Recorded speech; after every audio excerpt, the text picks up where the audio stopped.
Sit your asses down, bellowed a voice over the intercom, thick with menace. Ambassador Leo Santos felt the floor vibrate as another explosion rocked the station. Commander Varric's gruff, mocking tone resounded through the chaos. You idiots think you're safe? This summit is a joke. The Zarthani Knights are taking over. Try anything stupid, and we'll blow this tin can out of the sky. While others ducked and whispered in terror, Leo straightened, his face set in a grim line. He spat out a retort to the empty air, defiance blazing in his eyes. Hell no, we're not done yet. Not by a long shot. The Unity Summit on Galaris Prime was a scene of hopeful anticipation, with the Great Hall filled with delegates from across the galaxy. Colors and sounds mingled as species of all shapes and sizes exchanged greetings under the massive translucent dome that offered a view into the cosmos. Amid this bustling crowd, Ambassador Leo Santos prepared to deliver a keynote on interspecies collaboration, a speech he hoped would mark a turning point in galactic cooperation. As Leo adjusted the microphone, a sharp klaxon cut through the murmur of conversations. Confusion turned to panic as the red emergency lights began to pulse, casting eerie shadows on the faces of delegates. The doors clanged shut with a finality that echoed ominously through the hall. Stay calm. Leo's voice rang out, clear and commanding over the rising chaos. He spotted a group of younger delegates huddling by a side exit, their eyes wide with fear. This way, he motioned, leading them towards one of the lesser-known maintenance corridors of the station. No sooner had they ducked into the dimly lit tunnel than Commander Varric's voice boomed through the station's intercom system. Attention, spineless peacemakers, Varric sneered, his voice dripping with contempt. The Zarthani Knights have assumed control. Your summit is over. Attempt any heroics, and we will not hesitate to take drastic measures. In the shadows of the corridor, Leo met the eyes of his unexpected companions, a mix of diplomats and station staff caught in the uprising. Despite the danger, a fiery resolve sparked within him. Listen, he whispered, drawing the group close. We're not just going to sit here. We have the advantage of surprise and my knowledge of the station's layout. We can use that. Using a small, concealed communicator, Leo sent a burst transmission to the Galactic Council's emergency response team. This is Ambassador Santos. The station is compromised. Initiating negotiations with the insurgents to buy time. Stand by for further instructions. His message sent, Leo turned his focus back to the group. We need to establish a secure line to Varric. If we can get him talking, maybe we can figure out what they want and stall for time. His proposal was met with nods of agreement. The group quickly set up a makeshift communication station using parts scavenged from the maintenance tunnel's old terminals. Leo's hands moved with practiced ease, assembling components under the dim light. Varric, Leo began, his voice steady as he initiated the call. This is Ambassador Santos. I want to discuss your demands. Varric's laughter crackled over the line. Ah, the famous peacemaker, he mocked. What's there to discuss? We have your council members. We have the station.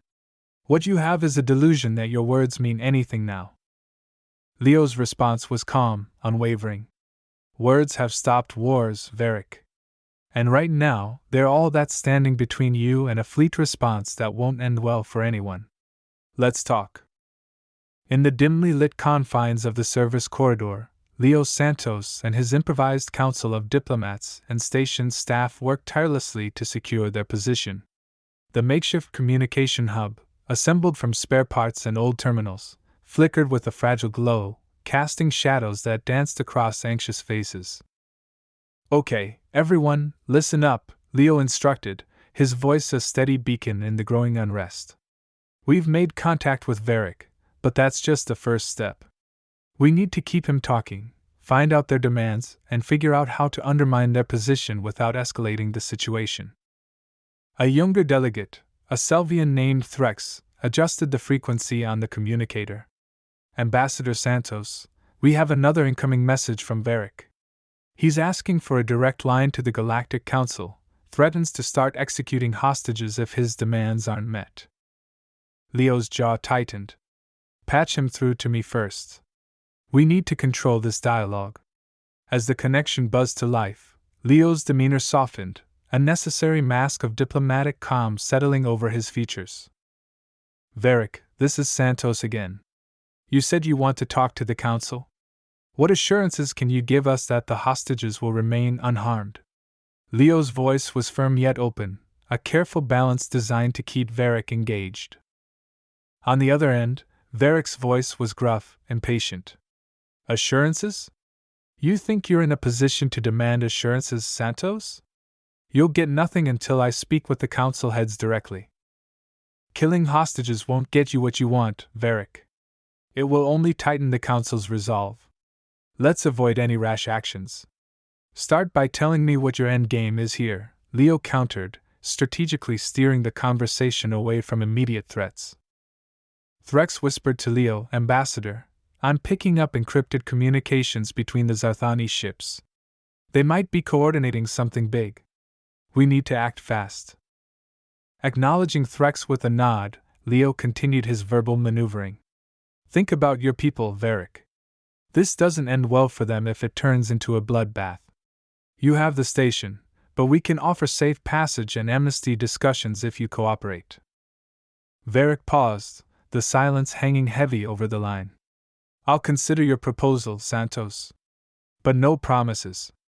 I want that direct line, or this conversation is over. As the connection went dead, Leo turned to the group, his mind racing with strategies and contingencies. We've bought some time, but we're not out of the woods yet. Threx, keep monitoring those communications. We need to know what they're planning.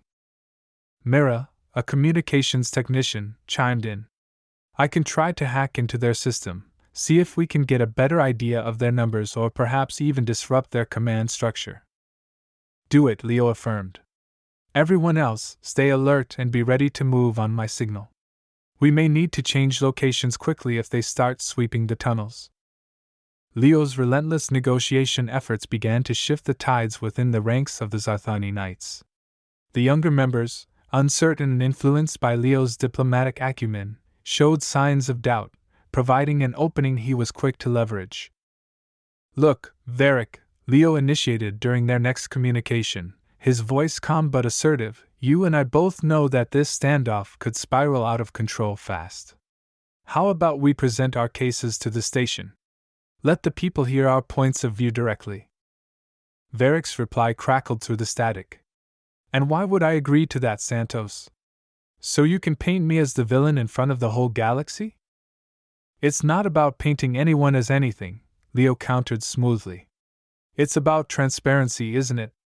You believe in your cause, so do I. Let's give the people a chance to understand why we're at this juncture. It's only fair. After a tense pause, Varric reluctantly agreed. Fine. We'll have your debate. But don't try anything clever, Santos. I'll be watching every move you make. The debate was scheduled quickly, broadcasted live across the entire station. Leo stood before the makeshift broadcasting equipment, a small sea of faces, both live and digital, watching intently. Varric's image flickered to life on the screen next to him, his expression stoic. Fellow inhabitants of Galaris Prime, Leo began, his voice steady and clear, today we discuss our future. Not just the future of this station, but of our galaxy. We stand at a crossroads, where the path we choose could lead to peace or to ruin. Varric interjected sharply, this man wants you to believe that diluting our heritage with outsiders is the way forward. I say it's a path to extinction. Leo nodded respectfully, allowing Varric his point before replying. Our galaxy is vast and diverse. Yes, there are risks in integration, but there's also strength. Our differences are not just obstacles, they are opportunities for learning, for growth, for security through unity.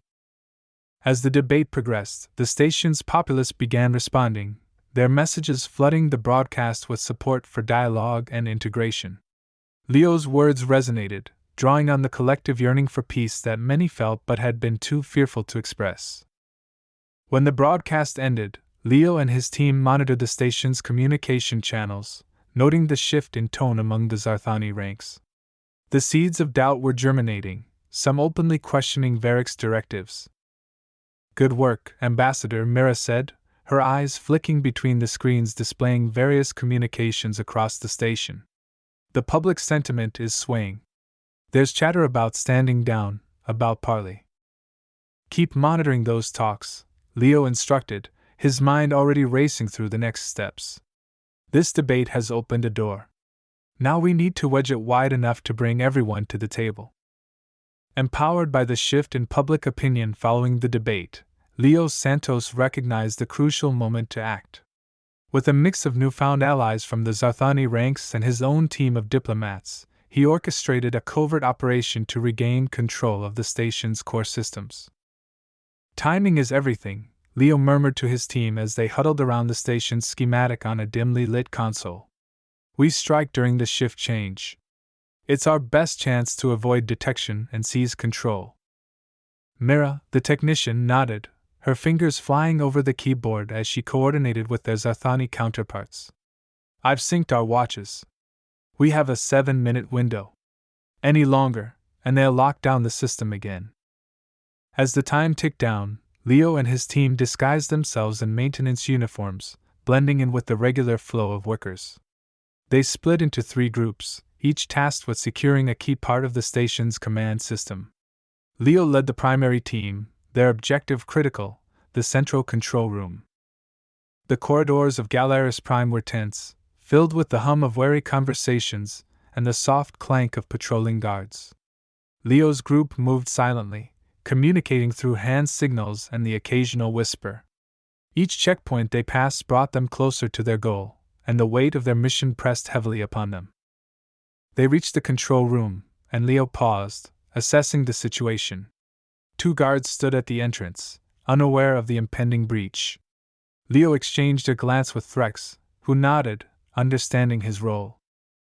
With a swift, silent motion, Threx distracted the guards by dropping a tool down the corridor.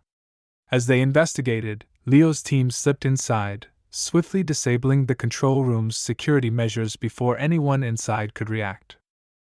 "Secure the doors," Leo instructed quietly. The team complied, barricading the entrance as Leo approached the command console. His hands were steady as he initiated the sequence to transfer control.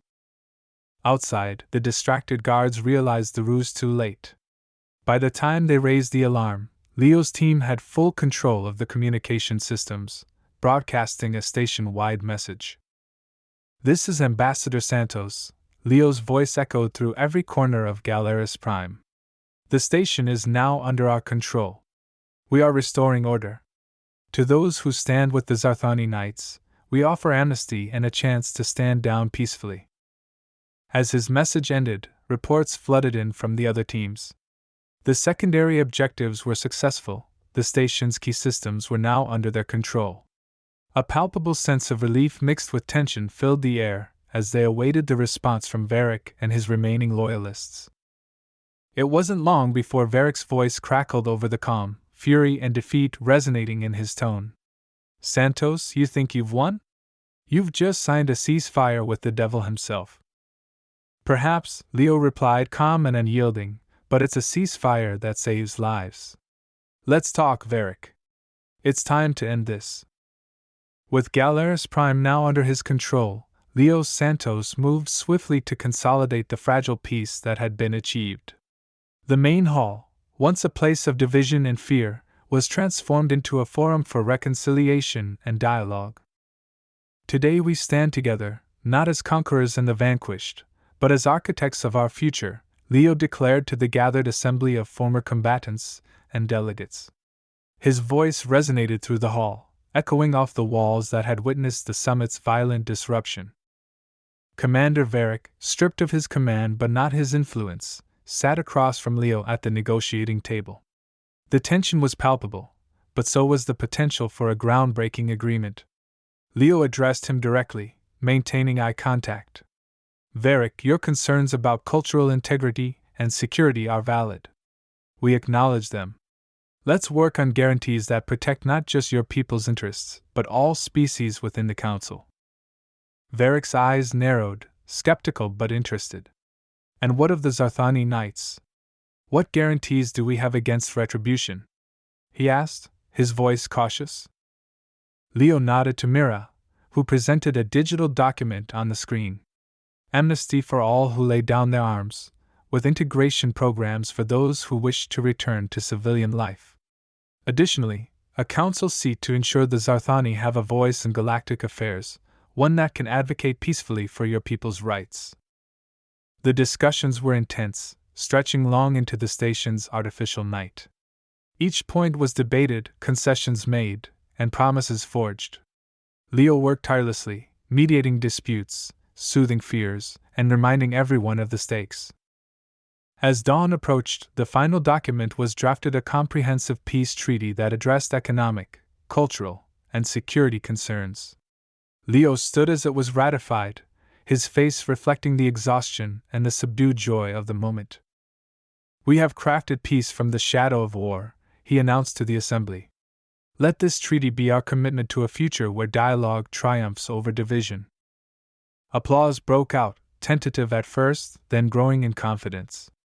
Varric stood, his stance that of a defeated warrior but a hopeful participant in peace. He extended his hand to Leo. "For my people, Ambassador, I will commit to this path." As the delegates filed out, many pausing to clap Leo on the back or shake his hand, he felt the weight of the past days lift slightly. There was much to be done: the treaty's implementation, the rebuilding of trust, the healing of wounds, but for the first time since the crisis began, a genuine sense of optimism pervaded Galeris Prime.